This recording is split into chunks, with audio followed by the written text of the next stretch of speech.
राजस्थान का दूसरा क्षेत्र है टोंक कोटा, जहां 24 सीटें आती हैं। टोंक कोटा में माधोपुर, कोटा और झालावाड़, बारां ये इलाके हैं। सचिन पायलट और वसुंधरा राजे का यहां काफी प्रभाव है, इसी रीजन से चुनाव लड़ रहे हैं। टोंक और झालार पाटन ये उनकी कॉन्स्टिट्यूएंसीज हैं।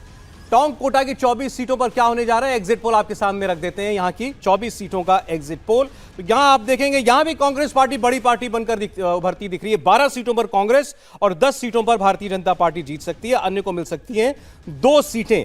टोंक कोटा में भी कांग्रेस बड़ी पार्टी, और इस लिहाज से आप देखिए तो राजस्थान का जो अभी तक की 72 सीटों का जो एग्जिट पोल है वो आपके सामने आ चुका है। राजस्थान 72 सीटों में से 30 पर बीजेपी जीत हासिल करती हुई दिख रही है, 37 पर कांग्रेस पार्टी तो बड़ी पार्टी बनकर लगातार है, और फासला कायम है बीजेपी और कांग्रेस के बीच में लगातार। दूसरा क्षेत्र है जहां पर कांग्रेस पार्टी ने बढ़त हासिल की है। इससे कम ऐसा तो अभी नहीं लगता प्रतीत होता इन 2 क्षेत्रों को देखते हुए कि बिल्कुल कोई एक तरफा जो फैसला है वो राजस्थान की जनता देने जा रही है, जैसा हर बार वो देती है। क्या इस बार कोई फंसा हुआ चुनाव था राजस्थान का?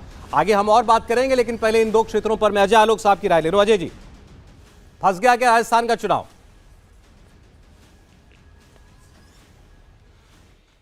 बिल्कुल नहीं फंसा है राजस्थान का चुनाव। राजस्थान में आप निश्चिंत रहिए, हम अभूतपूर्व मेजॉरिटी लाने जा रहे हैं। मैं फिर से एग्जिट पोल को अपनी ओपिनियन में बता चुका हूं, उस पर समय व्यर्थ नहीं करूंगा, लेकिन राजस्थान में हम एज पे तो शुरू से चल रहे थे आप ओपिनियन पोल्स के हिसाब से, लेकिन हम जानते थे कि हम बहुमत में आ रहे हैं और बहुत मजबूती से बहुमत में आ रहे हैं। तो आने दीजिए 3 तारीख को देखेंगे, तब तक देखिए आज तो नंबर्स का दिन है ना, तो आप अपना जो नंबर है राजस्थान का जो आप मानते हैं वो बता दें। मैं मान रहा हूं 135 प्लस हम रहेंगे राजस्थान में। 135 प्लस तो बिल्कुल बहुत कंफर्टेबल मेजॉरिटी है भारतीय जनता पार्टी की, जो वो दावा कर रहे हैं। लेकिन क्या ये मेल खाता है एग्जिट पोल से, ये हम लोग अभी देखेंगे। समीर जी, 2 रीजन लगातार कांग्रेस पार्टी नंबर 1। बिल्कुल, और जयपुर धौलपुर का जो आपने पहले बार दिखाया था, मुझे लग रहा है कि उसमें भारतीय जनता पार्टी को, मुझे उम्मीद थी कि भारतीय जनता पार्टी वहाँ बहुत बेहतर प्रदर्शन करेगी। तो प्रधानमंत्री मोदी का आखिरी दिन रोड शो जयपुर में ही हुआ था, और जयपुर वैसे भी एक रूरल और बीजेपी के स्ट्रांग होल्ड के रूप में देखा जाता है। तो वहाँ अगर भारतीय जनता पार्टी कमजोर प्रदर्शन कर रही है तो बड़ा आश्चर्य की बात है। और धौलपुर में तो last time Bharatiya Janata party ने एक ही सीट जीती थी, शोभा रानी कुशवाहा एक विधायक थी, जो राज्यसभा चुनाव के समय कांग्रेस ने वोट दे दिया था और भारतीय जनता पार्टी ने उसे निकाल दिया था, वो कांग्रेस में चली गई थी। वहाँ बसपा का भी धौलपुर वाले एरिया जो है वो करौली और धौलपुर बसपा का भी एक ग्राउंड है, वहाँ से मुझे लग रहा है 2 या 3 बसपा भी वहाँ से सीट जीत सकती है। लेकिन मुझे ऐसा लग रहा था कि दोनों क्षेत्रों में भारतीय जनता पार्टी बेहतर प्रदर्शन करेगी। कोटा का भी जैसे अपने टोंक का बताया, टोंक तो बेसिकली सचिन पायलट का एरिया रहा है, तो वहां गुर्जर का एक प्रभाव रहा है। इसके अलावा कोटा अगर आता है तो वो ओम बिरला और लोकसभा स्पीकर का खेल। लेकिन इस बार यही तो सब चर्चा कर रहे थे ना कि गुर्जर वोट जो है वो पिछली बार एक तरफा जाएगा, चला गया था कांग्रेस के पास, इस बार नाराज है कांग्रेस से। तो इस बार ये मतलब बड़ा सरप्राइजिंग लग रहा है कि किस तरीके से मतलब वोटिंग हुआ है इस ट्रेंड में। ये 2 मजबूत क्षेत्र है जहां से भारतीय जनता पार्टी को बहुत ज्यादा सीटें मिलना थी, वहां भारतीय आपके लिए सरप्राइजिंग है ये? निश्चित रूप से मेरे लिए सरप्राइजिंग, और मुझे अभी भी लग रहा है कि इन दोनों क्षेत्रों में भारतीय जनता पार्टी को ज्यादा सीटें मिलेगी। देखिए राजस्थान में जो परंपरा रही है उसके तो विपरीत है अभी तक आपका एग्जिट पोल। बिल्कुल विपरीत है। आप देखेंगे जैसे जैसे राजस्थान का आप देखेंगे कि आपको हर रीजन में आपको दिखेगा कि कैंडिडेट स्पेसिफिक, जिसने जैसा कैंडिडेट वहां पे दिया उस रीजन में उसको बढ़ता है, वो कैंडिडेट वहां पे निकाले। इसलिए आप देखेंगे बड़ी तादाद, आप देखेंगे 2 रीजन में ही आपको 2, 4, 5 अन्य के दिख गए। आप जैसे जैसे देखेंगे आपको बहुत सारी इंडिपेंडेंट, बहुत सारी छोटी पार्टियों की, पिछली बार भी राजस्थान में 27 अदर्स के सीटें थी, इस बार भी आप देखेंगे अच्छी खासी बढ़त है जो छोटी पार्टियां हैं। इसमें रिवोल्ट जो हुआ था बीजेपी के, जो बगावती खड़े हुए थे, उनका कुछ असर हुआ क्या इन क्षेत्र में दोनों में?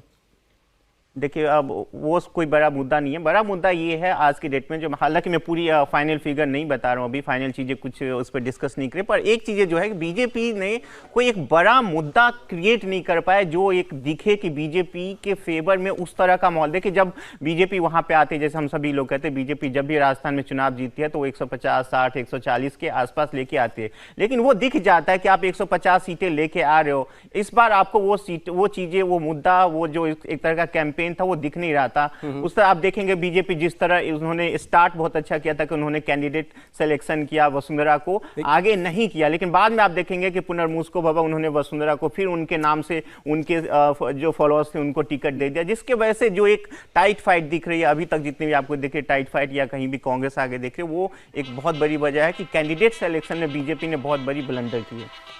मैं इसके बीच में एक बात ज़रूर कहना चाहूँगा। देखिए, तीन चीज़ें जो दिखाई देती हैं। एक तो राजस्थान में वोटिंग परसेंटेज बढ़ा। दूसरी चीज़ ये दिखाई देती है, अगर आप वैसे भी देखें, अगर वोटिंग परसेंटेज का डिवाइड भी करें तो लगभग 60 सीटें कांग्रेस की ऐसी है जहाँ पे वोटिंग परसेंटेज बढ़ा है जी, और 41 सीटें बीजेपी की ऐसी हैं जिसमें वोटिंग परसेंटेज बढ़ा है। तो उस हिसाब से भी हम देखें तो जो है ये माना जाता है कि जब वोटिंग परसेंटेज, मैं खैर इसमें बहुत विश्वास नहीं करता, लेकिन माना जाता है कि जब वोटिंग परसेंटेज बढ़ता है तो जनता जो है बदलाव के लिए वोट करती है। ये लेकिन ये कई बार मिथ साबित हो चुका है। दूसरा राजस्थान में दो तीन चीजें, एक मिनट में उसके बाद आप संदर्भ में करिएगा, उसके बाद आप एनालाइज करिएगा। मेरा ये कहना है कि देखिए, राजस्थान में हिंदुत्व का मुद्दा काफी ज्यादा था, ठीक है, उदयपुर की घटना के बाद। दूसरा, राजस्थान में महिलाओं ने बढ़ चढ़ के वोट किया। क्या वो महिलाओं का वोट जो है वो देखिए, मैं आपके सामने सबसे बड़ा जो क्षेत्र है वो रख देता हूं, मुझे लगता है इससे बहुत कुछ क्लियर हो जाएगा। मारवाड़ का जो इलाका है 56 सीटों वाला, ये तीसरा रीजन है आपके सामने। ये देखिए, ये क्षेत्र किसके पास जाता हुआ दिखाई दे रहा है। 55 सीटें मारवाड़ की, यहां पर बीजेपी 27 सीटें जीतती हुई दिखाई दे रही है, पिछली बार से 4 ज्यादा। और कांग्रेस पार्टी को यहां 3 सीटों का नुकसान, 23 सीटों पर कांग्रेस पार्टी जीत सकती है, ऐसा एग्जिट पोल दिखा रहा है। 5 सीटों पर अन्य जीत हासिल कर सकते हैं। तो ये एक ऐसा रीजन है जहां पर बीजेपी बढ़त बनाती हुई हमें साफ दिखाई दे रही है। और इसके साथ आप देखिए, 127 सीटों में राजस्थान, 57 पर भाजपा आगे और 60 कांग्रेस जीत सकती है। शेखावटी भी देख लेते हैं, एक नजर डाल लेते हैं। 24 सीटों वाला शेखावटी क्षेत्र, शेखावटी में आप पाएंगे कांग्रेस पार्टी ने बड़ी बढ़त हासिल की है। यहां पर शेखावटी क्षेत्र में 15 सीटें कांग्रेस को जाती दिख रही हैं, 8 सीटें हमारा एग्जिट पोल बता रहा है कि भारतीय जनता पार्टी जीत सकती है। तो इसके साथ अब जो फासला है 151 सीटों में, 10 सीटों का गैप, 65 पर भाजपा, 75 पर खड़ी हुई दिखाई दे रही है कांग्रेस पार्टी। और यह बड़ा सरप्राइजिंग है राजस्थान की चुनावी परंपरा को देखते हुए, इसलिए मैं आपसे कह रहा था कि यह बहुत सरप्राइजिंग जो है आंकड़ा है, नतीजा है एग्जिट पोल का। फाइनल आंकड़ा आपके सामने मेवाड़ के साथ आएगा राजस्थान का, 48 सीटें मेवाड़ की, जहां पर आप पाएंगे कांग्रेस पार्टी एक बार फिर बढ़त बना रही है। 24 सीटों पर कांग्रेस आगे दिख रही है, बीजेपी 20 सीटों पर जीत हासिल कर सकती है, अन्य को मिल सकती हैं 4 सीटें। इसके साथ 199 सीटें जिन पर वोट पड़े, उसमें 80 से 90 पर आप भारतीय जनता पार्टी को पाएंगे, कांग्रेस पार्टी को 94 से 104 पर। यानी अशोक गहलोत अच्छी तरह एक बार फिर से सरकार में लौट सकते हैं। कांग्रेस पार्टी वो करिश्मा कर सकती है जो राजस्थान में पिछले 2.5 दशक में नहीं हुआ। कांग्रेस पार्टी राजस्थान जीत सकती है, इसकी शायद प्रेडिक्शन इससे पहले किसी ने नहीं की थी, लेकिन अब ये साफ दिखाई दे रहा है कि ये चुनाव नहीं केवल बहुत नजदीकी था, बल्कि कांग्रेस पार्टी इसमें आगे चल रही थी। स्कोर कार्ड में आप देखिए, 3 पर खड़ी है कांग्रेस और 1 पर भारतीय जनता पार्टी। 3-1 कांग्रेस के पक्ष पे स्कोर कार्ड जो है इस वक्त दिखाई दे रहा है। बहुत चौंकाने वाले आंकड़े हैं, बहुत ही सरप्राइजिंग। विजय लक्ष्मी हमारे साथ हैं। विजय लक्ष्मी, देखिए, मुझे लगता है कांग्रेस पार्टी में भी बहुत से लोगों को नहीं लगता होगा कि भाई राजस्थान में भी ये किया जा सकता है। एग्जिट पोल दिखा रहा है 94 से 104 गैप, 10 सीटों का मार्जिन। और राजस्थान में ये बीजेपी कांग्रेस पार्टी ने पिछली बार जब सरकार बनाई थी, जब उस परंपरा के अनुसार उसको सरकार बनानी चाहिए थी, तब इतनी सीटें आई थी। इस बार एंटी इनकम्बेंसी के बावजूद इतनी सीटें दिख रही हैं। देखिए सौरभ, राजस्थान में क्योंकि हम इलेक्शन वाले दिन काफी घूमे, उससे पहले भी वोटर का मूड टटोलने की कोशिश की, और ये जो आंकड़ा हमारा एग्जिट पोल दिखा रहा है, लगभग यही आंकड़ा कांग्रेस पार्टी का है। 90 प्लस के आंकड़े पर कांग्रेस पार्टी, मैं कहूं पिछले 10 दिनों से है। कांग्रेस के तमाम जो नेता हैं वो कह रहे हैं कि 90 प्लस और बाकी इंडिपेंडेंट और बाकी लोगों के साथ मिलकर हम सरकार बनाएंगे। कांग्रेस के नेता शुरू से ये बात कह रहे हैं, और इनफैक्ट जब पिछली बार हमने और आपने लाइव किया था तब भी मैंने ये बात कही थी, और आपने कहा था कि 90+ अगर कांग्रेस पार्टी कह रही है तो इसका मतलब सरकार बनाने की और वो आगे बढ़ सकती है। तो उसी 90+ के आंकड़े पे आज सुबह भी कांग्रेस के तमाम नेता जिनसे मेरी बात हुई वो टिके हुए थे। उनका कहना था कि हम सपोर्ट के साथ सरकार बनाएंगे, लेकिन सिंगल लार्जेस्ट पार्टी राजस्थान में कांग्रेस पार्टी होगी, ऐसी उम्मीद कांग्रेस पार्टी के तमाम नेता करें। और अब एग्जिट पोल के तमाम नतीजे भी हमारे साथ हैं, आलोक शर्मा भी हमारे साथ हैं, उनसे एक बार बात कर लेते हैं। सौरभ, आलोक जी, क्या लग रहा है ये जो टैली है आपकी बढ़ती जा रही है और अभी राजस्थान में भी नतीजे जो है एग्जिट पोल एटलीस्ट कह रहा है कि कांग्रेस बढ़त बनाती हुई वहां पर नजर आ रही है, सरकार भी बना सकती है? देखिए, मुझे लगता है कि इंडिया टीवी के दर्शक जो भी देख रहे हैं आज उनको पूरी तरह से एहसास हो गया होगा कि कांग्रेस की 4 राज्यों में पूर्ण तरह सरकार पूर्ण बहुमत के साथ बनती हुई नजर आ रही है। हमारी योजनाएं, हमारी नीति, उसको जनता ने स्वीकार किया है। बीजेपी के जो झूठे वायदे थे और खासतौर पर जो उनका ट्रंप का इक्का था पोलराइजेशन का, वो इस बार नहीं चल पाया है।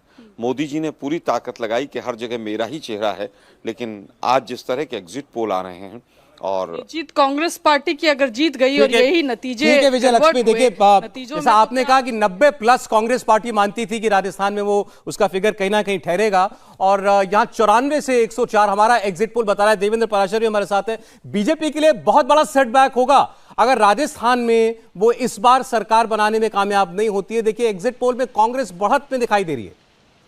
बिल्कुल सर, इसमें कोई दो राय नहीं कि जो एग्जिट पोल में, इंडिया टीवी के एग्जिट पोल पे जो नंबर्स आ रहे हैं, अगर ये नतीजे में ऐसे ही नंबर्स कन्वर्ट हुए तो बीजेपी के लिए वाकई बहुत बड़ा झटका होगा। इस झटके की अगर बात करें तो इसके कई सारे कारण समझ सकते हैं। पहला कारण, जैसे एक सामान्य सी चीज़ समझ लें कि पिछले 25 सालों में राजस्थान का जो ट्रेंड चल रहा था उसको आप कंटिन्यू नहीं कर पाए।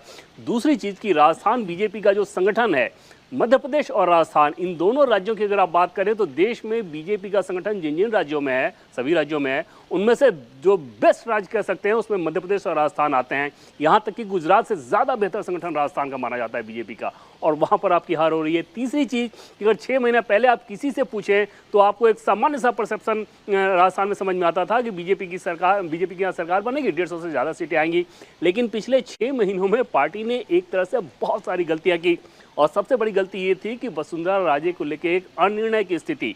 पार्टी संगठन को ये पता ही नहीं था कि वसुंधरा राजे ऑन बोर्ड रहेंगी या नहीं रहेंगी, और उसने पार्टी का कुछ खेल जरूर बिगाड़ा होगा। बावजूद इसके ऐसे नंबर्स आए, सौरभ, ये मेरे लिए सरप्राइजिंग रहेगा और मुझे वाकई बहुत हैरानी होगी अगर 3 दिसंबर को राजस्थान के ऐसे नतीजे आते हैं। नहीं तो बीजेपी के लीडर्स क्या कहते हैं आपसे अभी जब बात करते हैं राजस्थान को लेकर के?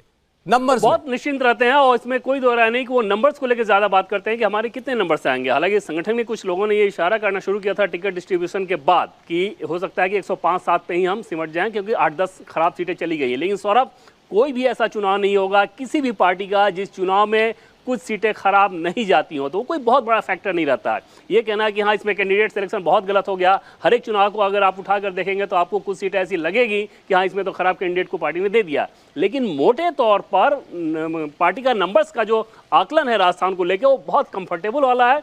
पार्टी ज्यादा बात मध्य प्रदेश को लेकर कर रही थी, राजस्थान को लेकर तो वो बहुत मुतमईन है एक तरह से कि यहाँ पर अच्छी सफलता हासिल होगी। और ऐसे में अगर ये एग्जिट पोल के नतीजे ने 3 दिसंबर को भी कन्वर्ट हो जाते हैं तो वाकई बीजेपी के लिए एक बहुत बड़ा झटका होगा।